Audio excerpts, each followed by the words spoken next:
Good morning to everyone and welcome to the State of the School for 2017-18 school year. It's great to have everyone here and streaming online. I want to make sure that I obviously take the opportunity to welcome everyone that's watching online and tracking us, and hopefully that is a significant number. And I know with everybody's busy schedule, hopefully you grabbed some coffee at home and are sitting on your couch and listening to this presentation, or maybe you're in the office. But it's very... I feel it's important for us to do States of the School. I think it's really gives you as a parent, as a stakeholder, an idea of what we're doing. So very happy to have all of you here, so welcome. Here's the agenda for this morning. Father Mark Cruz, our chaplain, is going to lead us in opening prayer. Then Mr. Dunn is going to talk about Caritas Christi in action. And then Mrs. Krista Kraft's going to be talking as our Director of College Relations, giving an update on the great work that she and the counseling department are doing, and then I will get into State of the School and kind of what's on my mind and some of the vision and things that we'll be working on, that we've been working on not only this school year, but certainly into next school year as well. So I want to bring up Father Mark to lead us in prayer.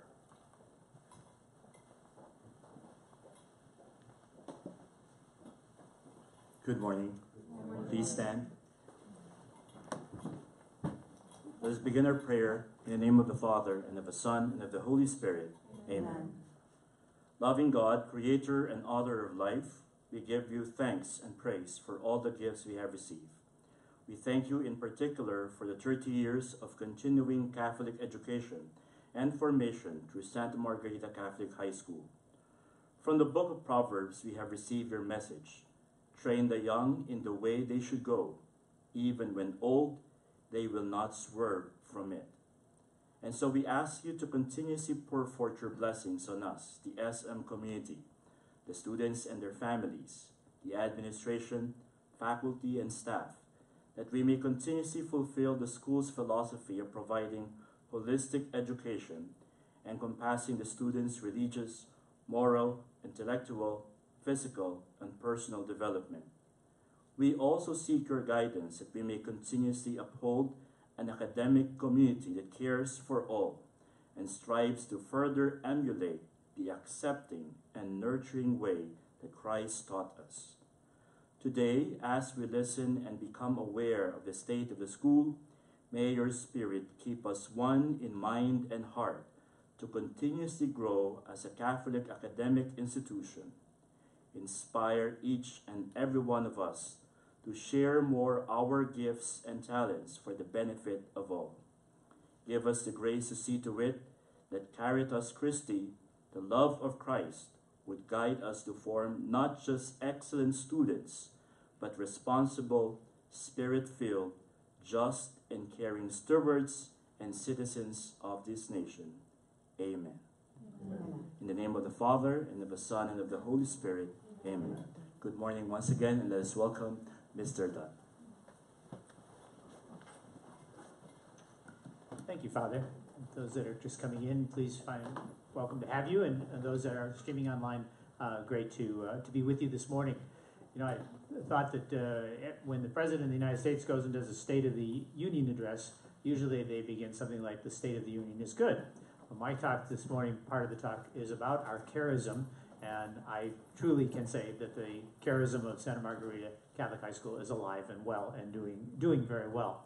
And so I'll talk a little bit about that. I think one of the things, we hear these two words all the time, and they are central to who we are as a school, as a faith community, as an educational faith community. And I think that we need to focus on that. And I've mentioned to people before that oftentimes if you go to a school that is an ordered school, a Jesuit, a Franciscan, a Dominican school, they have a built-in charism. And for a diocesan high school to adopt a charism is indeed rare, unusual, and difficult to do usually. But I am very pleased that at Santa Margarita we have been able to take these two words, which were given to us by the first bishop of the Diocese of Orange, and make that part of who we are at the center of our being. So first of all, what is a charism? We hear toss this word around, and I've had a lot of kids say, well, does that mean you have like charisma? I said, well, yes, in a sense, that it is. Charism is a spiritual gift that is an endowment which is given by the Holy Spirit for the good of others and the church. A charism helps to define how we interact with our students, our faculty and staff, our alumni, and our families. And so that takes us to the heart of who we are. If it's going to be something that sort of controls or dominates how we interact with each other. A little bit about where this came from. As I mentioned, it was on the seal of the first Bishop of Orange, Bishop William Johnson, and he was the bishop when Santa Margarita was founded. And so that became part of the school's history. We go to this, there's 3 scriptural references that I share with you this morning where you can find this.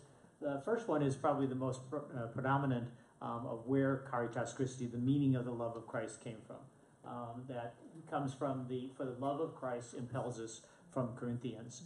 We also find it in, and to know the love of Christ that surpasses knowledge, so that you may be filled with all the fullness of God from Ephesians. And then lastly, what will separate us from the love of Christ? In all these things we conquer overwhelmingly through him who lived us, from Romans. So those are 3 scriptural references that we go to where we find it. The first one is probably the most predominant that we would use. You'll hear people talk about Caritas Christi and what that meaning is. So how do we live out Caritas Christi? And I have a quote here from Pope Benedict XVI, which I think really goes to the heart of what we talk about when we live Caritas Christi. It comes from one of his apostolic letters. It is the love of Christ that fills our hearts and impels us to evangelize. Today, as in the past, he sends us forth to the highways of the world to proclaim the gospel to all peoples of the earth. Through his love, Jesus Christ attracts himself to the people of every generation. And so that is our call at Santa Margarita, to go out and to do that, to live that love of Christ. And how we do that is by being present in our world today. And that we live an authentic life, that we are there to present and to be who we say we are. And to be open to the thoughts and ideas of individuals that come to our community. So where do our students see Caritas Christi? And I thought the best thing that I could do here to share with you is to ask them. These are all quotes from juniors, members of the class of 2019. I simply asked them where have they seen Caritas Christi on campus and where do they see Caritas Christi? And I think this goes very much to the heart of what Caritas Christi is about.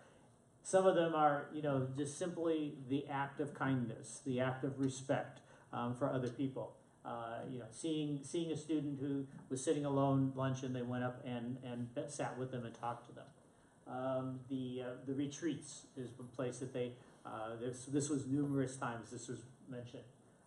That helping each other out, being there for each other. That the teachers are there, checking on them to make sure that they're doing well. When we had loaves and fishes, which sadly is no longer in Santa Ana, but that was a major sign of our kids going and working with the working poor and seeing that, working with their children and making sure that they were fed. I thought the first one was interesting, that seeing a student who didn't have money to buy lunch and somebody bought lunch for them. Again, a definite sign. The sports teams, the way that they're there for each other. Through our peer minister, our masses, we are having one this morning that would be clearly evident. And I think the last one, just simply holding the door open for someone is an act of kindness. And so I think that they all see this, okay, that this is really goes to who we are, of our charism. It doesn't have to be some big earth-shattering thing. It can be the littlest of things that we do that expresses that love of Jesus Christ. And one of the students, no one makes fun of you in dance class, even if you have no skill. That would go for me. So I need to take that class. Students and teachers care for each other. But then I like the last one I put there was Caritas Christi is woven into everything that we do as SM students. And I think that by our students seeing that and saying that is a clear evidence to me in the state of the school that our charism is alive and well. And I would close this morning simply by sharing with you a quote from our accreditation report, which we just finished accreditation at the end of February. And this is something that the visiting committee wrote in that report. says the SMCHS community actively promotes and lives the mission and charism of the school. Students feel their teachers are strong examples of the charism, and they feel cared about by the adult community. Santa Margarita Catholic High School is poised to continue the good work that they pursue each day with students and continue to nurture the spiritual formation of every student in an atmosphere permeated by Caritas Christi, which clearly is the central charism around which the life of the school revolves. And I couldn't say it any better myself, that is who we are. So I hope that gives you a little more idea about Caritas Christi, where it came from, and how we attempt to live it, and how our students see that they are living. Next on the agenda, I would ask Ms. Krista Kraft to come up, our Director of College Relations, and talk about her area. Thank you, Mr. Dunn. So good morning. I am finishing up my second year here in this very innovative position created by an SM alum. And I'm going to talk a little bit about our college counseling and college relations here at Santa Margarita. So SM's counseling philosophy is really to provide a very customized and personal approach to helping our students find the place where they will continue their educational or career goals after high school. So this position allows me the time to research those unique programs, application, admissions information, and personally visit college campuses as a representative of Santa Margarita. So by focusing on our college partnerships, I'm able to support the counselor's role with our students by providing the most current, updated, and individual information about different colleges' admissions criteria and the diverse options that are continuing to grow in the higher educational arena. So from visiting over 40 college campuses in the past 18 months and working with 155 schools who scheduled visits to SM this fall, I have learned one major thing, and that is that colleges truly love our students, our strong academics, and our school culture. They really want our students to matriculate at their school. They've shared stories with me about the success of their current students and our SM alumni, which includes the academic preparation demonstrated, school spirit, and a willingness to be very active members of their college community. As I sit through numerous college presentations, I often realize that our school mimics a liberal arts college in that it offers a very foundational, well-rounded education that builds character and expands the intellect of each student. So as many of us may realize, college admissions has certainly changed since we went through this process. And although it's viewed often as a stressful time, in reality, it's really, really exciting. There are so many different places, regardless of GPA or test scores, where students find success in exploring their interests and working in a collaborative or project learning environment, taking advantage of the countless internship opportunities, and even attending international universities. I often joke that this job's giving me a midlife crisis because when I visit these colleges, I want to go back in time and study at that school and do that program and have a whole different career path. So just to share some stats with last year's graduating class, I wanted to highlight some things that really demonstrates the sign that we have a very strong, robust, and healthy counseling department. First of all, we had 2,267 college acceptances and 3,699 college applications. That's a lot. But this is the point that I love. Our students applied to 381 different colleges.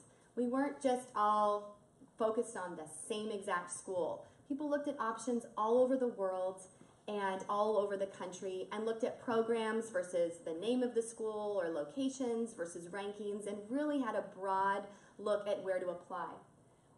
We had a 61% acceptance rate overall at all these different schools, and this stat's really great, 100% acceptance rate at 230 of the 381 schools.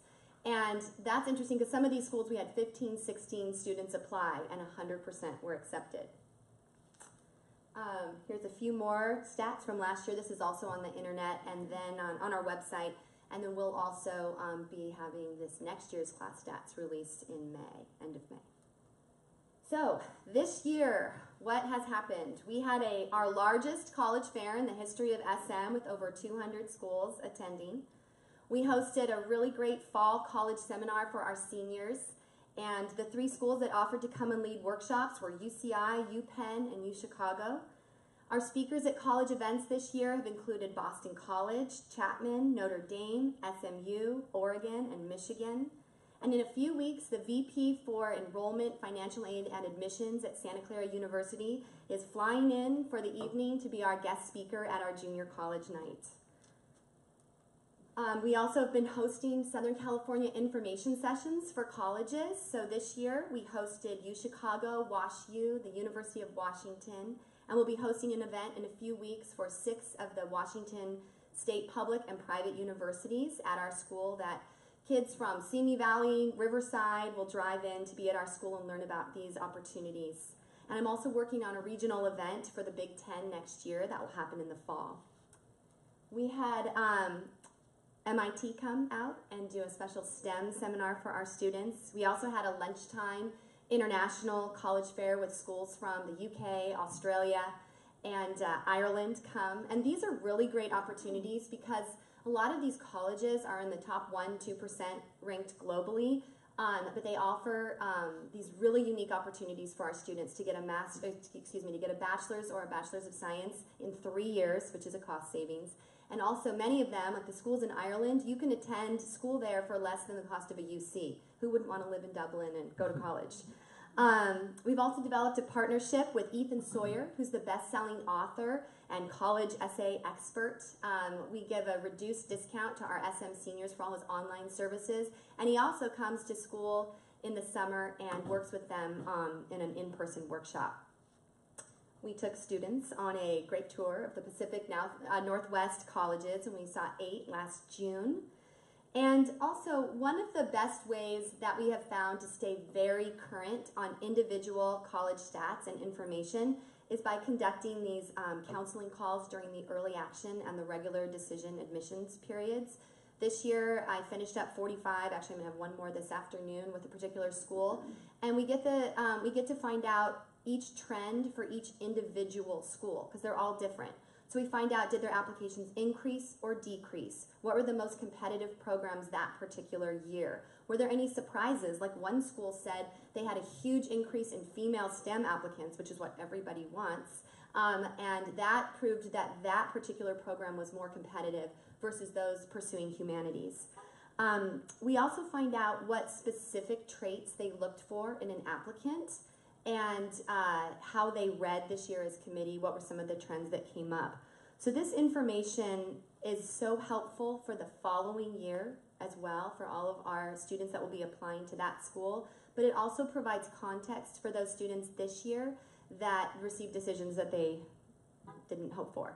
So it helps us in 2 different ways, and it helps us find the right fit for all of our students the next year. Also, this year, SM joined the initiative called Making Caring Common that you might have seen if you follow social media. We were one of the inaugural high schools all over the world that joined, one of 140 total. And this program stems from a report called Turning the Tide that was published from Harvard's Graduate School of Education in 2016. The purpose of the report was aimed at reducing stress in the college admissions process.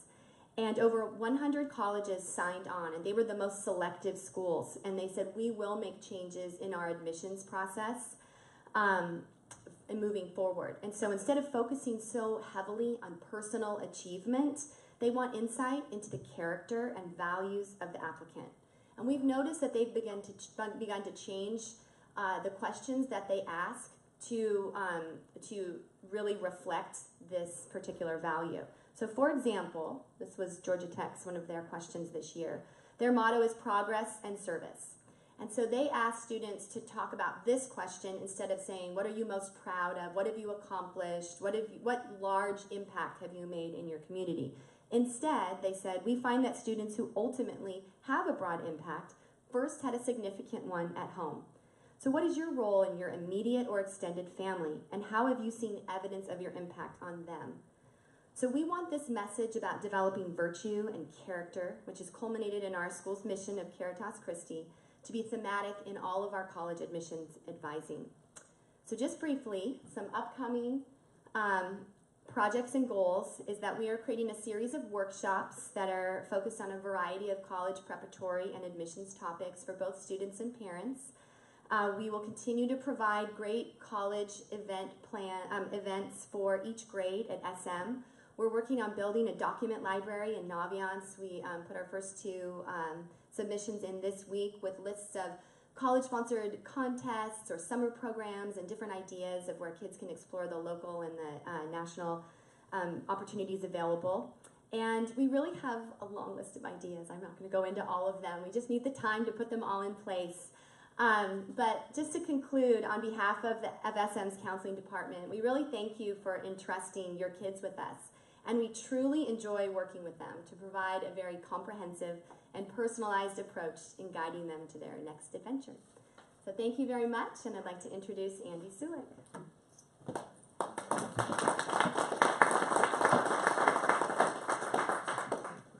This, I'm going to need this here. This over here. Well, good morning once again. You know, one of the things that I want to talk about that I think what I want to do is I want to look back at 30 years. So I want to go back to 1987 when the school opened. And we're going to start with this video. And many of you have probably seen it, but it was on ABC News the day we opened. So I'd like to start with this.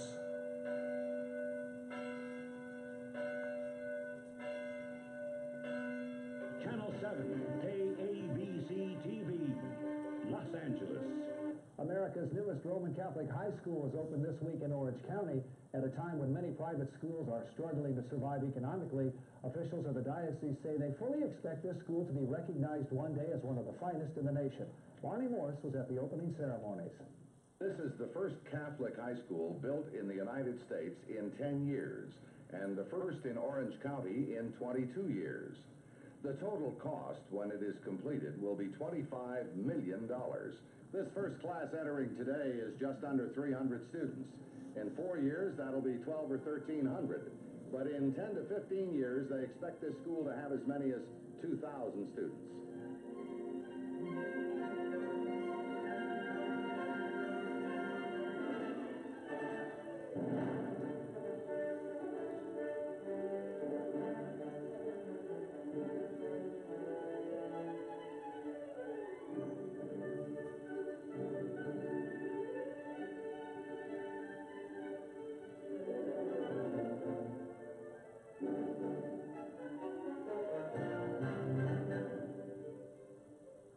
I let the logos run there for a second, just so you get an idea. So go back to 1987, $25 million. Boy, the school is $25 million now in terms of the cost, but it's not. Pretty amazing when you see that statistic.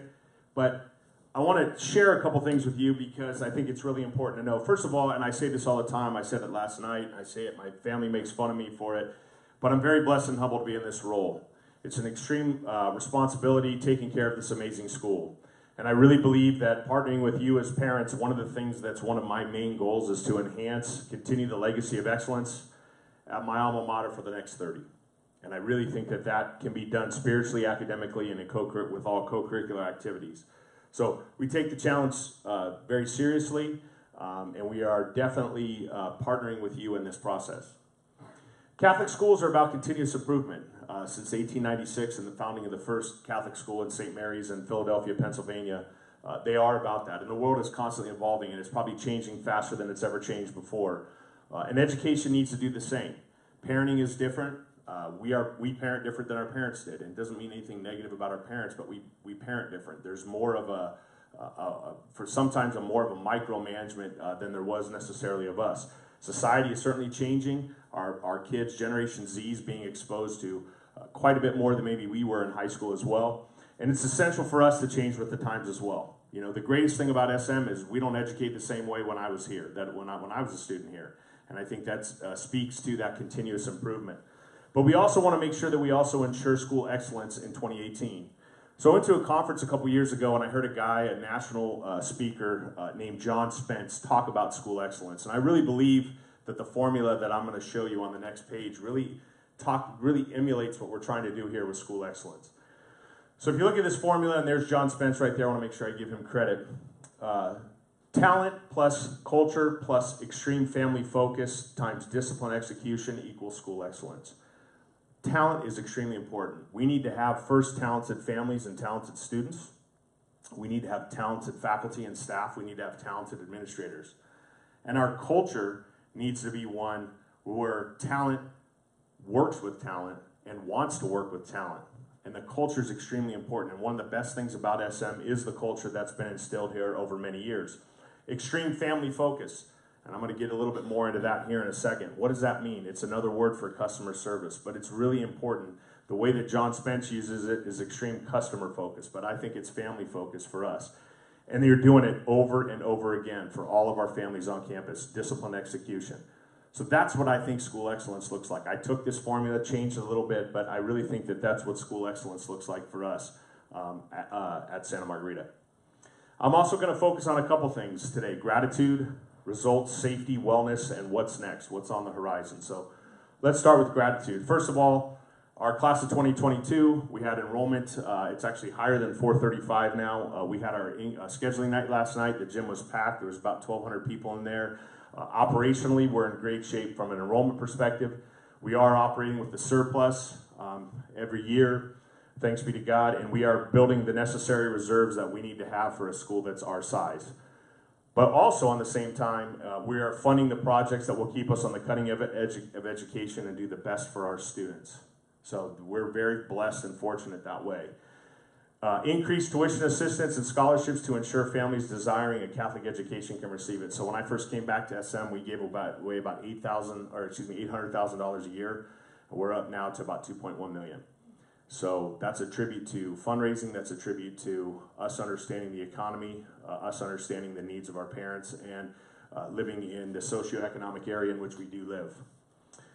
Also, just some amazing things. We have so many things to celebrate. I'm not excluding anything, but look at this list right here. First of all, robotics qualified for the Nationals in Houston. They won the first competition a couple weeks ago at UCI. Unbelievable. I was there, Mr. Dunn was there. Kudos to Jason Lawrence and all of our kids. They're heading to Houston for Nationals next week.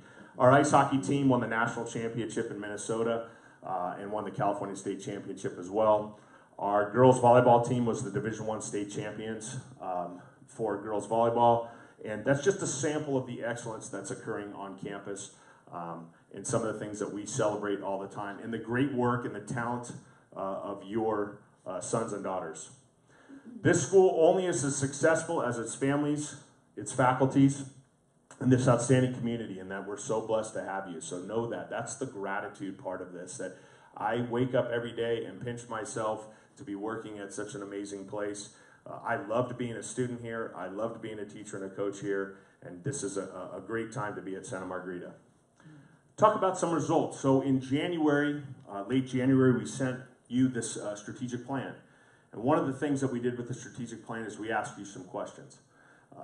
One thing to give the strategic plan here's what we're doing for the next 5 years, and then it's another thing for you to be able to actually give us some input as well. And I wanted some input that I'll be working with and sharing with the administration this summer, but I want to give you some of the results of this. This was what you guys and the people that were surveyed were saying. First of all, we almost had 1,000 responses, which is great. So I really appreciate your time. An interesting fact, and there will be a bunch of them, 96% of you surveyed preferred electronic communication. Really interesting. Changed a lot. Helps our printing budget, by the way. So I was happy to see that. But also, we want to know how you want to hear from us. So that was great as well. As a matter of fact, I think this was the last time we sent report cards. We're going to actually send them in the mail to you. This is going to be at the end of this year. We don't need to do it anymore. You can check the grades and everything else that you have online. So 96% preferred electronic communication. Here's what you said were the most important factors in choosing SM. Academics, college prep, you can see them down here. Proximity, support, the programs we have, whether it's our ASP program, our counseling, the family community events. Pretty powerful when you see that. We want to ask, I was glad we asked that question. We want to know why. Why are you choosing this community? The biggest concerns that you had with your high schoolers, academics, developing faith, integrity, in character was number 2. College admission, athletic, activity, talent, success, and then you worry about anxiety and depression. We're going to talk about that in a second.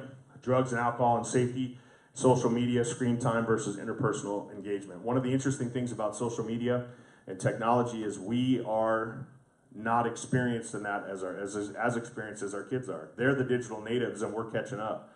And how many times do we go, can you fix my cell phone? Something's wrong with it, right? So it used to be where the parents knew everything. This is one of those cases where that has how parenting has changed quite a bit as well. Survey results, other things. 78% of you said you want more service learning opportunities for your children. I shared that with our campus ministry team. So service opportunities, going to places like we have in the past, loaves and fishes and different things like that was really important for you to be out there. And for you as parents, it's the perspective that your kids are getting, to realize how blessed and fortunate they are, to realize that they want to help out the disenfranchised. And on my last slide, I'll talk a little bit about what the ultimate goal, I think, of SM is. So also, I bolded this. SMCHS needs to continue to improve its overall communication and responsiveness to our families, phone calls, emails, etc. That came through loud and clear. That is something that we need to continue to make sure that we're extreme family focused. And so that's one of the things that came out of that as well. Website redesign was complete in the fall, and we continue to enhance it. We hear you that there's things that you liked on the old website, and we're still working on enhancing that and making that better with our marketing communications team. Focus of our counseling department. We asked you some questions about counseling. So academic advising, class scheduling, you can see them up here, and then social and emotional support, college application process, and you can see high school guidance in general. So good responses, great data for our counselors in terms of when we're looking at 18, 19 goals. Another result from the survey was you'd like more time to meet and connect with students more often. I met with the counselors yesterday and we talked a little bit about that. So maybe not even as much one-on-one, you can still do that, but maybe even just small groups. I think it's really important. The counselors, we have a very talented counseling staff, and it's great to find ways to get them to have more interaction with your sons and daughters. And then with the Eagle Edge program, there was definitely a wish by a lot of people to have a master class for an academic supplement that provides real-world experience. Managing your credit cards, financial preparation for life in college, the things you're going to be exposed to. So we're looking definitely into that, and we actually have an alum that has quite a curriculum that we could probably look at that. One of the things is it's hard, you can't put it in the academic day, and so of course our kids after school have so many commitments, so it's hard to do that, but we definitely have a curriculum that we could do, but it's tough to put into the school day based on the graduation requirements and of course how driven your sons and daughters are. But I think that's a great point for us to look into as well. I want to take this part of it and talk about what are my priorities? What am I thinking about? What are some of the things that we've implemented and put in place over the last several years? The first thing is I think the key to life is relationships. I think, that dictates so much professional, personal relationships that you have with people. So since I've gotten here, there's a couple things that we've tried to do. We've hired a parent liaison. Today's parent has a lot more questions. There's a lot more to know. You can't just hand a thick packet to everybody and say, hey, good luck, we'll see you in August. There's just too much going on now. So we've hired a parent liaison. We now have, obviously, Mrs. Crafts is the Director of College Relations, who's out there on the front lines, meeting with the colleges. And ironically, the creation of her position was actually Garrett Williams, valedictorian class of 2014, who's graduating from Georgetown this year. It was his idea. He sat down with me at Thanksgiving in 2014 and said, look, I graduated from here, but SM needs to do a better job of networking with the colleges. And I said, you're right, Garrett. So kudos to Garrett if he's watching me at all in Washington, D.C. We hired a school psychologist, and we're going to talk about the mental health initiative, and we showed angst a couple weeks ago, and I'll get more into that. And Blake Goldfield's done a great job for us. And it's also important to get parent feedback. It's part of that extreme family focus. We now have faculty surveys. We now have head coaches surveys. So we get a chance to get very valuable input on how our coaches and how our faculty are doing. It's important. You are our customers, our clients. We have to take care of you and listen to you, what you're saying. Doesn't mean we'll always do that, but at the same time, it's important to know and get that input. We talk about centralizing financial management. Everything now goes through fax. All your fees and everything else go through fax, and that's helped us out on several levels. Number one, it's a one-stop shop. It makes it easier for you. You just, it comes off your credit card, every month. It makes it a lot easier for us, and it also gives us a much better angle to track all of the financial information that is out there in fax. And Juliana Treadway in our business office has done a fabulous job with that transition. It was important for us, I felt like, to get that campus store up and running. First of all, we'd never signed an apparel deal with a company. I brought in a bunch of our coaches, said, hey, what do you guys think? We had various companies come in, they all did their pitches, and we've now done this apparel deal with Nike. It's centralized spirit wear sales. We weren't going to sell them at football games now or lacrosse games or whatever, just made it a little bit easier. It centralized the whole process, which we felt was very important. And then we've gone now to online book sales, and the campus store is now serving food, and there's some other changes that we're going to make this summer where we're going to kind of make that a gathering area. And Mr. Darwazi and Annie Garrett in athletics have done a great job of kind of helping us to revamp that. And then Carol Gabbard, our bookstore manager, has done a phenomenal job of being flexible as we've been making these changes as well. Also, along the same line of centrally financial management, when I first got here, we had 22 fundraisers and 3 golf tournaments. And it was crazy. It was the Wild West. And really what ended up happening was a little bit with that was some of, the strong survived, and some of our smaller programs really struggled with that. I'm happy to say for next school year, we're only going to have 3 fundraisers. And that's really it's been an asset. And how's that helped us? Well, first of all, we've increased monies raised every year, number 1. Number 2, it's been a significant reduction in donor fatigue. You're not getting asked, hopefully you're not getting asked all the time. If you are, you need to come see me. If you're streaming and that's happening, email me. But I think what we've done with the 3 is the golf tournament is the way that you give to a program. So when we did the ball drop this year, a robotics family won, and robotics was involved. Performing arts is involved. So it's not just sports. Blue Gold goes to the general fund of the school, and obviously the Eagle Fund does as well. So hopefully centralizing financial management has helped you in terms of just feeling like we're not nickel and diming you to death. Security. Boy, is this a big one. 21st century problem on campuses continues to increase. There's no question. We have to adapt to the times. We have put in security measures and will continue to be vigilant for all on campus, and certainly safety is our number 1 priority for everyone.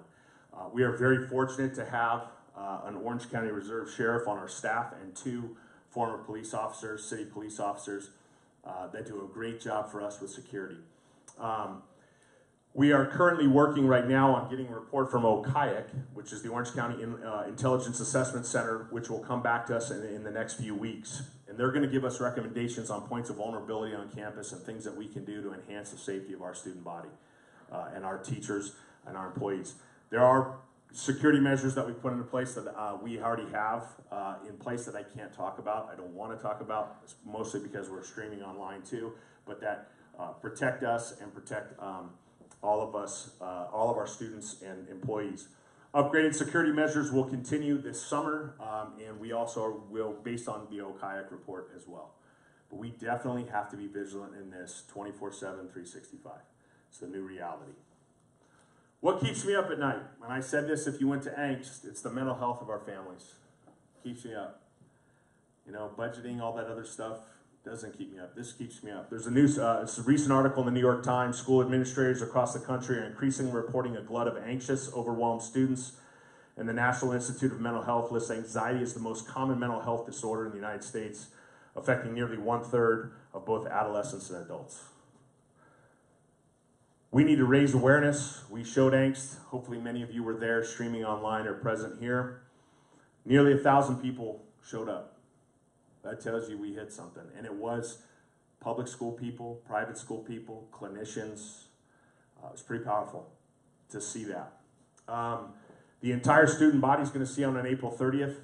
And then the next day we're going to bring in a panelist to meet and talk to our kids about it. I think the message ultimately is you're okay. You're okay. You're going to go through hard times, but you're okay. We've seen an increase in suicides, particularly in Orange County this year. And as an administration, we continue to be worried about that. So we are going to take a systemic approach to this, not a singular approach. So when we talk about this is not going to be something, hey, mental health awareness month, and then we're not going to hear about. We're going to continue to focus on this for the foreseeable future. We've also added Blake Oldfield is doing smaller groups, Breakfast with Blake. We had our first one this week, and these are co-hosted by some of Orange County's foremost mental health experts. If you were there that night, we actually have the panelists coming in and meeting with our parents and Blake and doing these breakfasts with Blake starting now through the month of May. Also, something just to mention on the side real quick here is we finally got a designated performing arts space for our performing arts and dancers. And you talk about stress. How about doing a show and having nothing from auditions until basically a week before you couldn't do any rehearsals in the dome. And now we're able to do that, which really was a stress reducer and which truly was in the best interest of our students. And that's really what we're striving to do in every area of school life. Dance classes have now a designated area, which is the banquet hall, which we do still use. But I think it's really important from just looking at a practical way to help inspire and enhance mental health. That was definitely something we were able to do. And West Side Story next week is going to be phenomenal. What's on the horizon? What are some things to look forward to next school year? What are things we're thinking about and working on right here? The first thing is one of our WCEA E3 initiatives was to reduce stress of our faculty, staff, and most importantly for our families. In the 19-20 school year, we will be taking the entire year and then interviewing you, surveying you, faculty, staff, students, studies, American Academy of Pediatrics, etc. And then in 2021, we'll have a brand new schedule. I think it's important for us to look at it, and I think it's important for you to know that school's going to start at the earliest at 8 o'clock. So I think what puts stress on our kids is having a 6:50 exam that they need to take because they missed school the day before, where they were on a retreat or something, and then 6:50 is early to get here for a high school student. Then also, the sub side of that is at the end of the day, obviously so many of our students are involved in after-school activities. That's a 12-hour day on a 15-year-old student. So we are going to do that. Mr. Smith, our assistant principal in charge of student services, has done a phenomenal job with this when we did a reschedule in the mid-90s, and he'll be leading that effort again as we move forward. The key is going to be to get a lot of input and, again, the mental health of our students, but also being able to maximize class time as well. So know that's going to be coming, and we're going to be surveying on that as well. August of 2018, new student parent orientation. So part of the survey that we did was, hey, how was orientation for you? Well, we've changed it now. For next year, it's going to be 4 days. It's going to include students. It's going to include parents. And it's basically going to be the best way, how do we get you as much information as we can, but also bring in some speakers and talk to you about this high school experience in these 4 years. We talk about how fast high school goes by, but what are the best coping mechanisms for not only you to cope, but also excel, not only as a parent, but as a student as well. So we're going to be doing new student parent orientation, and Samar Darwazi has been leading that charge for us, and it's really going to be a phenomenal 4 or 5 days. We also are seeking an additional part-time female school psychologist to assist with the mental health of our school community. So Blake is a busy man, very busy, which is great, but we need help for him. There's more that can be done, and so we are presently looking at least one female school psychologist that would be here maybe 1 or 2 days a week, depending on what we can work with the schedule, several times a month.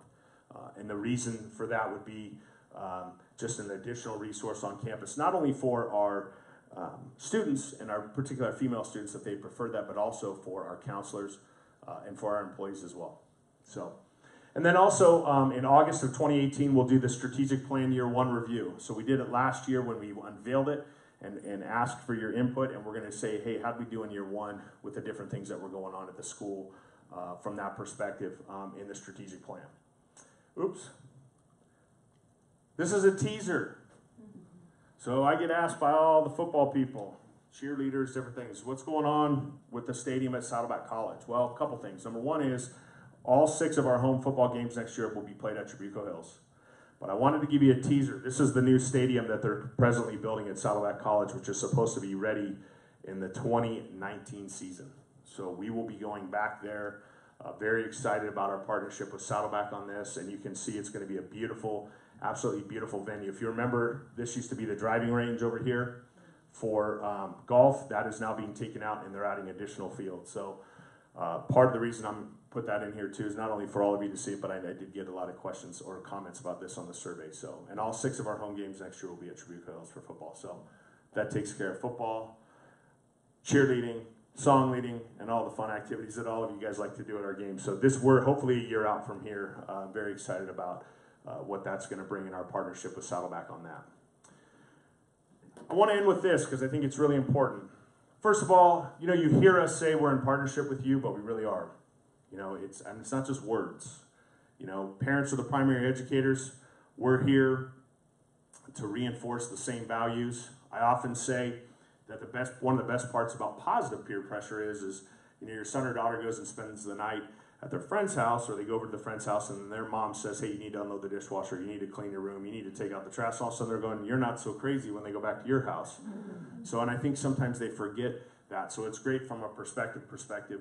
When we talk about partnership perspective, that's really where that comes into play. I say this all the time. I say it at senior open houses, and I say it at senior awards night. And this is really important, I think, when you think about it.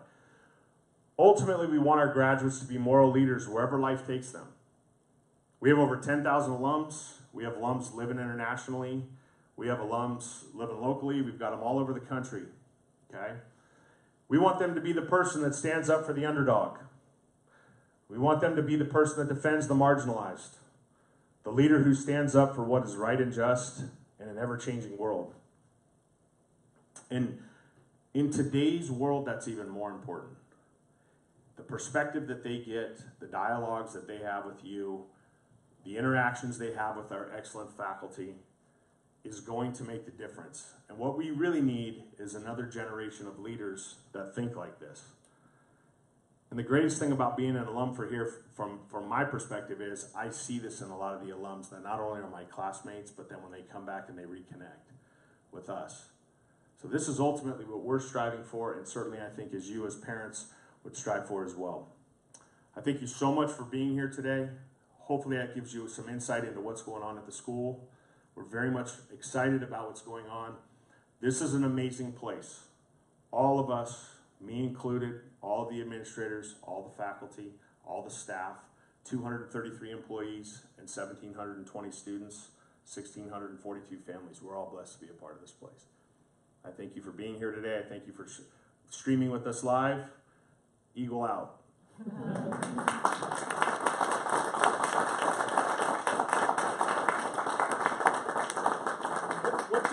What time are we off streaming? 9:02. That's perfect.